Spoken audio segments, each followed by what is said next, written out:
সেদিন ভারতবর্ষের হিন্দু নারীদের স্মৃতির সিঁদুর কেড়ে নিয়েছিল কিছু জঙ্গি। আর তারই প্রত্যুত্তরে অপারেশন সিন্দুর দিয়েই পেহেলগাঁওয়ে ঘটে যাওয়া জঙ্গি হামলার যোগ্য জবাব দিল ভারত। চোখের সামনেই স্বামীদের জলজ্যান্ত হত্যা করে অসহায়তার বলি খেলেছিল পাক মদতপুষ্ট সন্ত্রাসবাদীরা। আর সেই সন্ত্রাসবাদীদের যোগ্য প্রত্যাখ্যান ফিরিয়ে দিয়ে গোটা বিশ্বের সামনে সেই সাফল্যের প্রতিচ্ছবি গড়ে তুললেন ভারতবর্ষের দুই নারী শক্তি।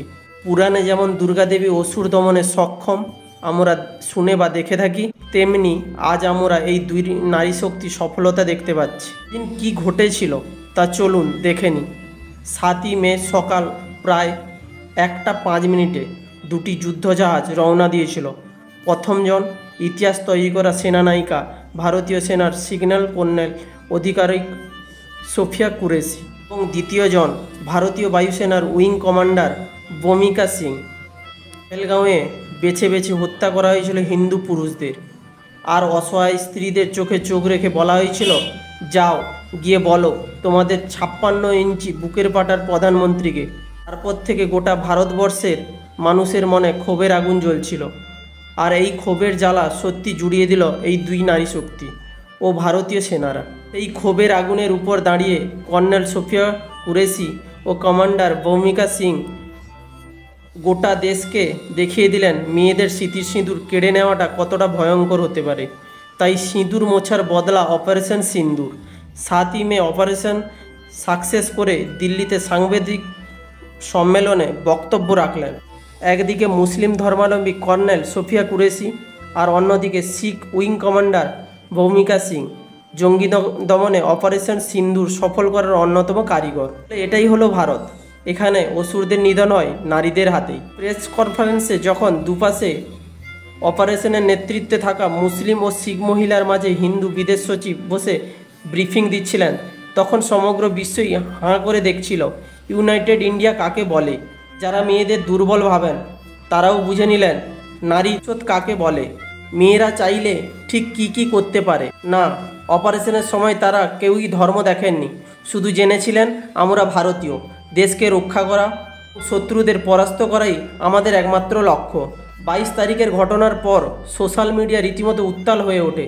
কিন্তু সময় যত বেড়েছে, যত দিন গড়িয়েছে, কিছু মানুষের মনে ভাবনা এসেছিল তাহলে কি এবারেও ছাড় পেয়ে যাবে শত্রুরা। আঙুল উঠেছিল সরকারের পদক্ষেপ নিয়েও। আর তারই মাঝে এলো ওয়াটার স্ট্রাইক, আর গত 5ই এপ্রিল নোটিশ এলো মক ড্রিল হওয়ার নিয়ে। আর এই নোটিশকে কেন্দ্র করে কিছু মানুষ মজা করতে ছাড়েননি। কিন্তু যখন গোটা ভারত নিশ্চিন্তে নিদ্রামগ্ন, ঠিক তখনই মনে সাহস করে এর প্রস্তুতি নিচ্ছিলেন ইন্ডিয়ান আর্মি। রাত তখন 1:05 প্রায় শুরু হয়ে যায় অপারেশন অভিযান। পূর্ব পরিকল্পিতভাবেই নির্দিষ্ট জঙ্গি সংগঠনের আড়ম্বর ঘর লক্ষ্য করেই চালানো হয় অভিযান। আর শেষমেশ 1:30 সফলভাবে শেষ হয়। ভারতীয় সেনা এবং ভারতীয় বায়ুসেনার যৌথ মিশন অপারেশন সিন্দুর। ইন্ডিয়ান আর্মির এক কর্মকর্তা জানিয়েছিলেন, নির্ভুল অস্ত্র ব্যবহার করা হয়েছিল, আর্টিলারি, স্মার্ট গোল্ড, 8টি এর যুদ্ধবিমান, 9টি লক্ষ্যবস্তু ছিল, 2টি ভারতীয় বিমান বাহিনীর এবং 7টি সেনাবাহিনীর। আমরা নিয়ন্ত্রণ রেখা অতিক্রম করিনি। লক্ষ্যবস্তুতে আঘাত করার জন্য নির্দিষ্ট নেভিগেশন সিস্টেম ছিল। শুধু তাই নয়, কর্নেল সোফিয়া আমাদের ভারতবর্ষের প্রথম মহিলা অফিসার, যিনি বহুজাতিক সামরিক মহড়ায় ভারতীয় সেনা কন্টিনজেন্টের নেতৃত্ব দিয়েছিলেন। এই বহুজাতিক সামরিক মহড়া আয়োজিত হয়েছিল 2016 সালে পুনেতে। এই মহড়ায় জাপান, চীন, আমেরিকার মতো দেশগুলো অংশগ্রহণ করেছিল। আর সেই রকম একটি বিদেশি সামরিক মহড়াতে কর্নেল সোফিয়া ছিলেন একমাত্র মহিলা। যেদিন 40 সদস্যের ভারতীয় সেনাদলকে একাই নেতৃত্ব দিয়ে সোফিয়া প্রমাণ করেছিলেন ভারতীয় সেনাবাহিনীতে তার দক্ষতা।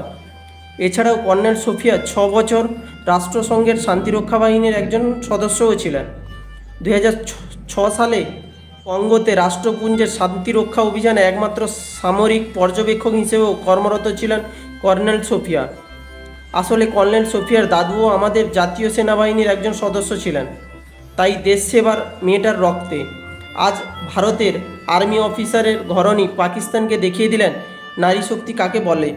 অন্যদিকে ভারতের বায়ুসেনার উইং কমান্ডার ভূমিকা সিং 7ই মে সাংবাদিক সম্মেলনে তিনিও উপস্থিত ছিলেন। শুনলে অবাক হবেন, ভারতীয় বায়ুসেনার একের পর এক ঝুঁকিপূর্ণ অপারেশন সমমহিমায় অংশ নিয়েছেন কমান্ডার ভূমিকা। উত্তর পূর্ব ভারতের বন্যা পরিস্থিতির মোকাবিলা থেকে শুরু করে ভারতীয় আকাশে সোজা ফাইটার জেট, বাস, সিটার মতো হেলিকপ্টার ওড়ানো সবেতেই কমান্ডার ভূমিকার জুড়ি মেলা ভার। 2500 ঘন্টারও বেশি আকাশে রেকর্ড রয়েছে উইং কমান্ডার ভূমিকার। একটা সময় দাপিয়ে এনসিসি করেছেন কমান্ডার ভূমিকা, আর তারপর ইঞ্জিনিয়ারিং পাস করে সশস্ত্র বাহিনীতে যোগ দেন তিনি। 2017 সালে উইং কমান্ডার পদে উন্নীত হন কমান্ডার ভূমিকা। আর আজ অপারেশন সিন্দুর এ পদক্ষেপ গোটা দেশ জুড়ে সম্মানিত। আজ ভারতবর্ষের এই দুই রত্ন মেয়ে গোটা দেশের মেয়েদের অনুপ্রেরণায় আর এক নাম। সেনাবাহিনীতে মেয়েদের যোগদানের জন্য আহ্বান জানিয়েছেন কর্নেল সোফিয়া কুরেশি এবং কমান্ডার ভূমিকা সিং। বুঝতেই পাচ্ছেন কেন কন্যা সন্তানকে আদতে রত্ন বলা হয়। হ্যাঁ, এই দৃশ্যগুলো আসলেই বলে দেয় ভারত সার্বভৌমত্বের দেশ, একই বৃন্তে দুটি কুসুম। এই লাইন ভারতে আজও সমানভাবেই অর্থ বহন করে। তাই অপারেশন সিন্দুর শুধুমাত্র একটি মিশন নয়, এটা আমাদের ঐক্যতার প্রতীক। ভারতীয় নারীরা এই গোটা দেশের গর্ব, ভারতীয় সেনাবাহিনী গোটা দেশের আত্মবিশ্বাস, অহংকার। জয় হিন্দ, বন্দে মাতরম।